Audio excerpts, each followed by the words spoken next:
Ashama akkam jirtu kabajamtoota daawwattoota Finfinnee Integrated Broadcasting kuni qophii gola maatiiti.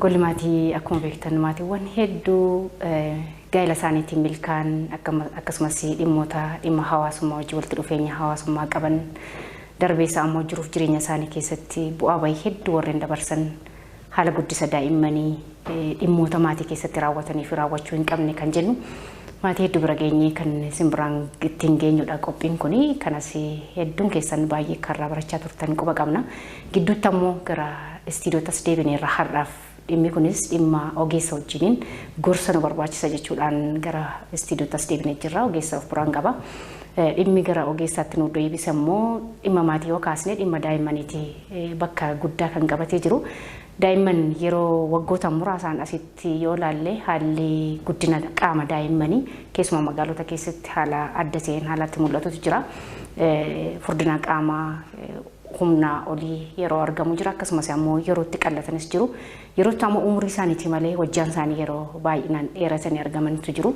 kunneen dhimmoota maal wajjin wal qabata akkasumas fedhii nyaataa dhaban jedhanii haalatti maatiinis komatanne jiru ijoollee isaanii fedhii nyaataa dhabuun daa'immanii maalirraa ka'a fedhii nyaata daa'immanii akka seeruma isaa guutee deemuuf maatiin maal gochuu qaba kan jedhuu fi dhimmoota biroo kaasuudhaan ogeessa waliin mari'annaa gorsa kana waliin dhaggeeffanne hojiitti hiikuun immoo dhimma keenya ta'a ogeessi na bira jiru Dr. Abarraa Olaanaa jedhamu ispeeshaalistii fayyaa ijoollee fi daa'immaniiti isa waliin turtii taasisna gorsa isaanii irraa ofitti fudhachaa waliin turra Dr. istiidiyoo keenyatti argamu keessaniif guddaan sin galateeffadha. Sinis naaf feeruu keessaniif galatooma.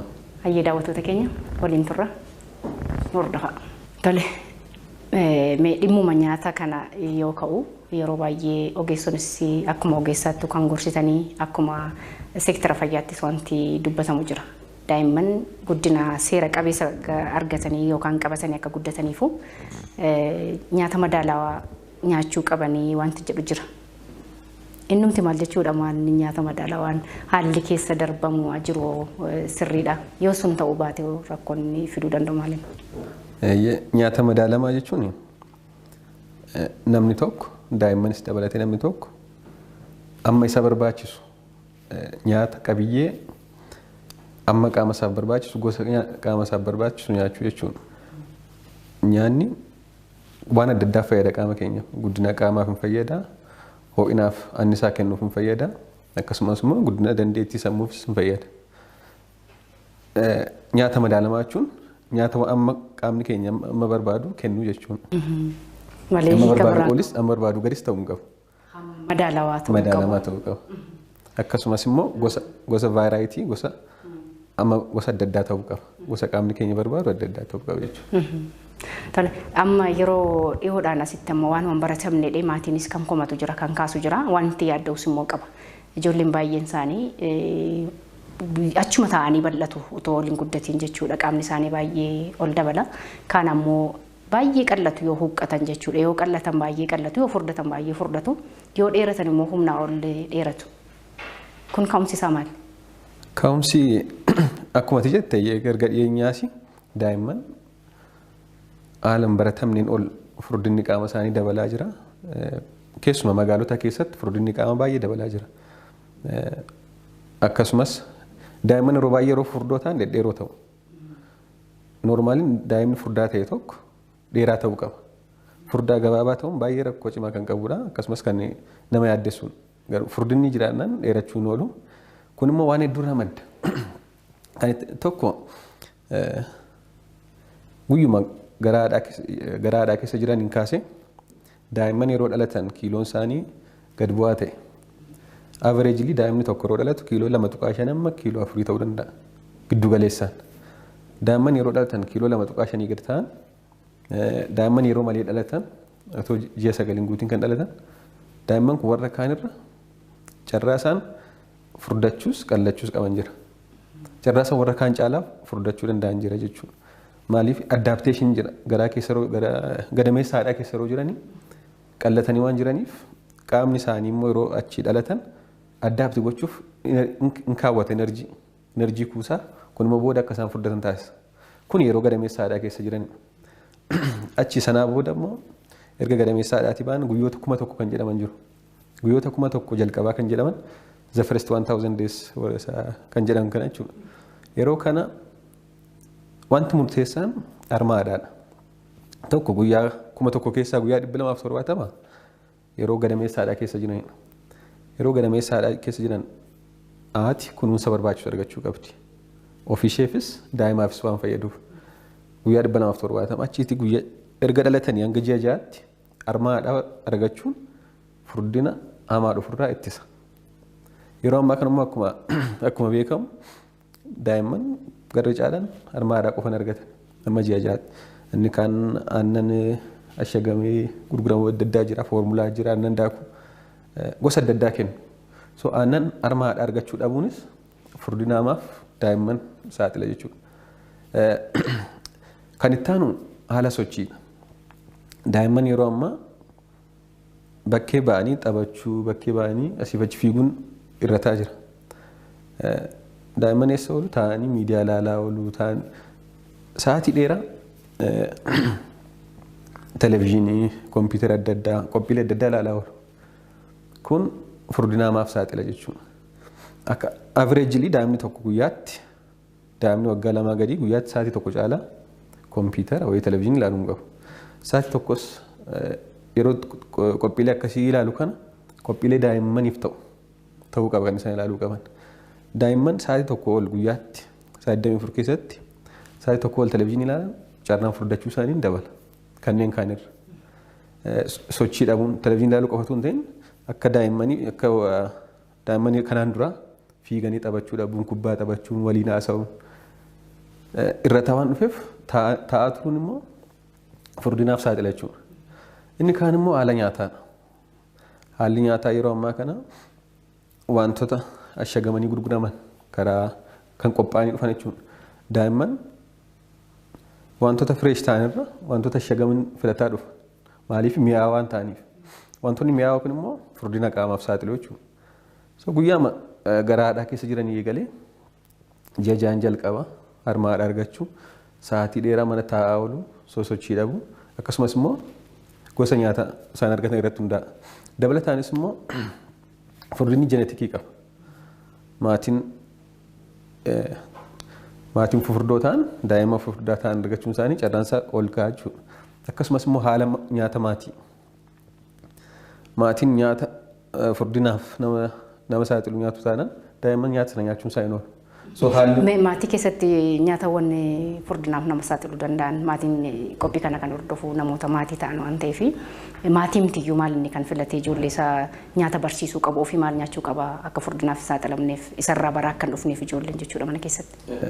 Gosi nyaataa kan furdinaaf saaxilu hedduudha. Keessumaa garuu akka biyya keenyaatti gaafa ilaalle nyaata foon qaban. Nyaata waan akka kuduraalee fuduraalee hin taane kuduraalee fuduraalee fireeshii ta'an nyaatan taanaan foon baay'isu taanaan kun nyaata furdinaaf saaxiluudha. Akka biyya keenyaatti olaalla. Akkasumas immoo nyaata ashagamanii gurguraman dhugaatii adda addaa kan akka jiusii baay'isuu wantoota ashagamanii gurguraman baay'isuun kun furdinaaf saaxila. Kun immoo maatiin kana godhu taanaan daa'imnis carraasaan kanatti ekspoozii ta'uun isaanii dabalaa jechuudha. Inni qallatanii ijoolleen baay'ee humnaa ol qallatanii fi baay'ee modheeratan sun nyaata hojii waliin qabatu. Yeroo itti nyaata hojii wal qabatus qaba. Dheerinni, furdinni, gabaabinni wanti kun jenetik kompoonentis qaba. Tokko hojjaan daa'ima tokko kan abbaaf kan haadhaa irratti hundaa'a. Gam tokkoon. Daa'imni tokko yeroo dhalatu taargeet heetiinsaa yeroo gaafa guddatu hojjaan dheerinni isaa ammam akka ta'u tilmaamuu hin danda'amu. Kan abbaaf kan haadhaa fudhataman jechuudha. Taargeet heeti kan jedhamu jira. Tokko lammataa immoo nyaannis jira. Environmental cause kan jedhamu jechuudha. Nyaati, sochiin adda addaa, hormoononni. Dheerinni waan hedduu irratti hundaa'a. Akkuma jeneetikii nyaata ta'e hormoononnis jiru. Keessumaa hormooniin yeroo dargaggummaa dhufan hojjaa dabaluu irratti kaawuzii mataa isaanii qabu. So dheerinni waan adda addaa irraa dhufa. Ispeesifikaali waan tokko irratti kan hundaa'e miti jechuudha. Kitaaballee barreessitaniittu dooktar dhimma bu'uuraalee fayyaa daa'immanii bu'uura ta'aniif kan jedhu isa keessaa maal nama dhimma dheerinaa waan kaastaniif kan jedhu fuula 26 irratti umurii waggaa 2 hanga 5 gidduutti ijoolleenii jedha waggoota giddu galeessa ta'anii ulfaatinni kiiloogiraamni isaanii 2 hanga 3 dheerinni isaanii ammoo 6 hanga 8 qofa ta'uullee mala jedha. Inni kun isa sirrii saayinsii giddu galeessa. Garuu alla maqabatamaan jiru immoo isaa ol ta'uun isaan sun dhiibbaa inni qabatu maaliif? Dhalli namaa yeroo inni itti baay'ee guddatu keessaa inni guddaan yeroo gara gadameessaadhaa keessa jiruu fi waggaa tokko jalqabaa. Daa'imni tokko yeroo dhalatu giddu galeessaan kiiloogiraama 2.5 hanga 4 jenneerra naannoo 6 kiiloon sun dabilii ta'a. Fakkeenyaaf daa'imni tokko yeroo dhalatu kiiloo 3 ta'e gaafa naannoo 6 kiiloo 6 ta'a. Naannoo 11 immoo dabilii 3 times 3 ta'a jechuudha. Kiiloo 3 ture naannoo 11 kiiloo 9 ta'a jechuudha. So speediin guddinaa waggaa jalqabaa irratti baay'ee ariifata. Akkasumas yeroo sana nyaata gahaa barbaachisa. Naannoo waggaa 2 immoo kiiloo isaa waggaatti argatan akkasumas hojjaan waggaa jalqabaa persentaa gimmaashan walakkaan jalqaba. Daa'imni tokko dhalatu dheerinni isaa giddu galeessaan 50 sentimeetira 50 ta'e jedhamee tilmaamama giddu galeessaan. Dhuma waggaa sanaatti immoo sentimeetira 25 dabala. Baay'ee ariifataa jechuudha. Waggaa lammaffaatti immoo kun gad bu'uun naannoo sentimeetira 12tti gad dhufa. Speediin guddinaa irra deemaa jechuudha. Yeroo akkasii fedhiin daa'imman nyaataaf qabanis ammatu daa'immaniif nyaata kennuu qabnus irra dhufa. Kanaaf yeroo baay'ee maatiin naannoo waggaa 2 fedhiin daa'imaa nyaataaf qabuun irra ta'edha. Kompleentiin yeroo baay'ee jiru. Daa'imni maaliif naannoo waggaa 1 waggaa 2 speediin guddinaan dabala. Baay'ee ariitiidhaan guddataa jiru. Kanaaf nyaata barbaachisa. Fedhiin nyaataa isaanis ol ka'a. Naannoo waggaa 2 booda garuu speediin guddinaan irra ta'a. Fedhiin nyaataas irra deema. So maatiin kan akkamitti yaadu akka dhibeen rakkoo wayii jiraatetti yaadu. Yeroo akkasii immoo faladhanii amma ijoolleen nu jalaa miidhamuudhaaf maatiin maal godhaa wantoota mi'aawoo ta'an sila jettan paakdii ta'an yookaan immoo warri saamsaman kana fidanii nyaachisutu jira. Daa'imni kun fedhii nyaataan qabu yoo waan akka shagame kana ta'a malee biraan nyaatu jedhu sanuma bitanii kennuuf. Kun immoo maal godhaa daa'imman akka furdatan taasisa. Furdachuun immoo ofuma isaa akka hojjaan dabalu taasisa. Daa'imni furdaan yeroo hundaa dheeraa ta'a. Kun wal qabatee kan deemudha. Akkasumas immoo yeroo dargaggummaa dursee dhufa. Amma daa'imman ijoolleen durbaa naannoo waggaa 8 waggaa 8 booda yeroo baay'ee kan mallattoon dargaggummaa dhufu. Yoo furdoo ta'e garuu dursee dhufa. Mallattoo dargaggummaa fakkeenyaaf kan armi guddachuu mallattoon akkasii kun dursee dhufa. Umurii isaanii malee. Kun maal wajjin wal qabata? Furdiin wajjin wal qabata. Furdinni qaama dabalaa deemu ariitiin hojjaa dabalaa deema ariitiin guddina akkasumas immoo mallattoon dargaggummaa dursee dhufa yeroo eegnu walitti dhufa. Amma yeroo kanarratti ijoolleen baay'ee dhedheeratanii akkuma jettan dargaggoo warri fakkaatan jiru waggaa 12 waggaa 10 irra ta'an ijoolleen sababa sanaan gara maatii sanatti umurii ijoollee sanaa beeka malee inni kaan hin beeku. Gaafa hawaasatti gadi ba'anii dabalamanuu akka waan dargaggeessa ta'anitti waan isaan hin madaalle gaaffii garaagaraa isaaniif ka'utu jira. Hawaasatti yeroo dabalaman kun dhiibbaa inni qabaatu maaloo? Yeroo malee furdatanii yeroo malee umurii dargaggummaaf ga'uun dhiibbaa adda addaa qaba. Tokko umuriin naannoo waggaa 8 amma 12 jiru umurii dargaggummaa jecha warri biraa warmuffaan qabaachuu danda'a. Ijoollummaadha kam akka? Saafelummaa kan jedhan jiru. Umurii saafelummaa. Umuriin saafelummaa sun umurii itti of madaaluu jalqabanidha. Daa'imman maal godhu haala naannoo isaanii of madaaluu jalqabu. Appiraansiin isaanii ilaalaa deemuu qabu. Fakkeenyaaf yoo gartee ta'e naannoo waggaa 10 daa'imman dhaabbii isaanii ijoolleen durba dhaabbiin isaanii yoo xiqqoo harma baasanii jiru ta'e namni maal naan jedha. Qoccolloo adda addaaf saaxilamu. Hiriyoota isaanii dursanii fakkeenyaaf yoo mallattoon dargaggummaa dhufe osoo isaan ittiin qophaa'in qoccolloo adda addaa isaan qunnama karaarra umurii isaanii malee. Kun immoo xinsammuu isaanii miidhaa deema. Xinsammuu isaanii yeroo miidhamu immoo mana barumsaatti performaansii isaanii gad bu'aa deema. Ilaalchi isaan ofii qaban gad bu'aa deema. Kun immoo jireenya isaanii fuuldura irratti dhiibbaa mataa isaa qaba jechuudha. Kanaafuu maatiin illee isa kana maal gochuudha qabamma isaan gaafa hawaasatti dabalamu hawaasni akkamitti beeka ijoollee kana haala dubbii isaanii irraa yoo itti siqnee dubbisne malee ijoollee ta'uun isaanii beekamu qaamaan gaafa laalamu. Maaliin hubachuu dandeenya? Jalqaba akkuma jenne tokko furdina nyaataa kana yeruma garaa ganaa daa'imni garaa gadameessa haadhaa keessatti hafuu eegalee waa'ee daa'imman isaanii yaaduu qabu.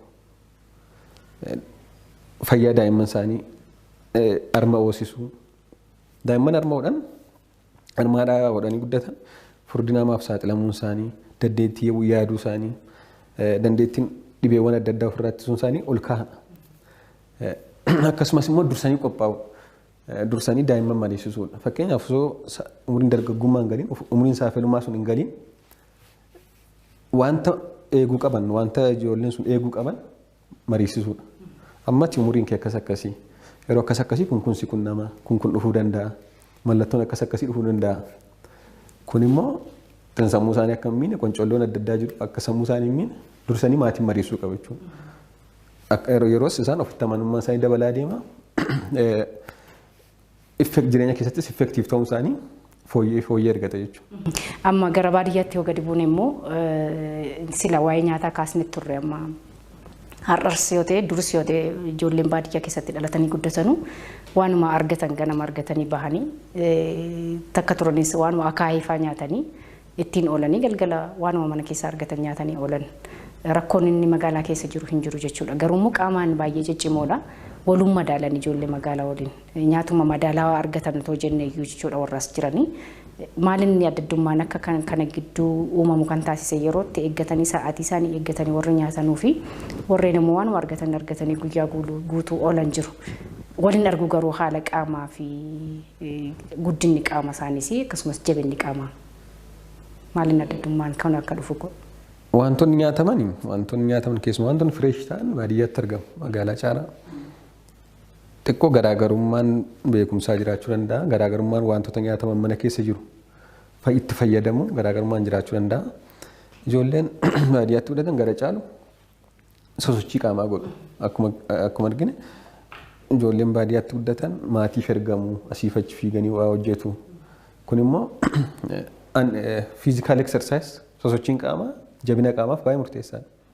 Taa'aa oolurraa sosochiin qaamaa gochuun baay'ee murteessaadha. So jajjabaatoo ta'uu jechuudha.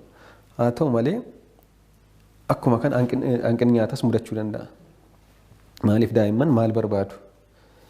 Kan annisaa kennan gosni nyaataa annisaa kennan warra kami? Gosni nyaataa guddina qaamaaf barbaachisan warra kami? Gosni nyaataa warri dandeettii sammuu dabala warra kami? Kan jedhu adda baasanii vaaraayitii kan hundumaa argachuun irratti rakkoon jiraachuu danda'a. So irra fakkeenyaaf fedhii nyaataa dhabuun akkuma sila jenne ariitiin guddinaa yeroo itti dabalu naannoo waggaa 2-5 irrachuu danda'a. Dabalataan immoo wantoonni kanaan ala ta'an jiru kan dhibee ta'an fakkeenyaaf tariitii paarasaayitoonni adda addaa garaa keessa jiraachuu mala biyyoota tokko irratti amma daa'immanii fi daa'imman waggaa 2 boodaan waggaa 5tti ji'a 6 qorichi farra paarasaayitootaan kennamaaf daa'immaniif. Qoricha albendaazool jedhamu ji'a 6 daa'imman akka fudhatan taasifama. Amma umurii meeqatti? Amma waggaa 5tti. Maaliifi dhibeen wanti kun jiraannaan daa'imman yeroo baay'ee sosocho'u yeroo baay'ee waan argan kana gara afaanii geessu waan adda addaa tuttuqanii gara afaanii tuqu. Kun immoo carraan isaan paarasaayitootaan qabamuun ol ka'aa ta'a jechuudha. Mallattoon wanta kanaa immoo jalqaba fedhii nyaataa cufuudha. So kana ittisuu fi ji'a 6 daa'imman qoricha farra paarasaayitoota ta'an albendaazool kan jedhamu akka fudhatu taasisu. Lammaffaa immoo wantoota fedhii nyaataa daa'imman dabalan. Fakkeenyaaf nyaatumti isaan nyaatan vaaraayitii yoo ta'e, keelardi yoo ta'e fedhii nyaata daa'immanii hawwachuu danda'a. Fakkeenyaaf paastaa, shiroo waan ta'e wal bira jiraate keelardi ta'a. Keelardi yeroo ta'u immoo fedhii daa'imaa appitaayitii daa'imaa bana. Wantoota akkas murteessoo ta'an jiru. Akkasumas immoo daa'imman guyyaatti si'a 3 qofa miti nyaachuu qaban. Ganama sa'aatii laaqanaa fi irbaata gidduutti nyaata tokko argachuu qabu. Gaaffii sana gidduutti jechuudha. Fedhiin daa'imaa immoo fedhii isaan nyaataaf qaban sa'aatii sana caala. Sa'aatii kaanirra. Naannoo sa'aatii 4, naannoo sa'aatii 9. yeroo sanatti fedhiin daa'imaa yeroo sanatti nyaata isaan barbaadan kennuufiidha.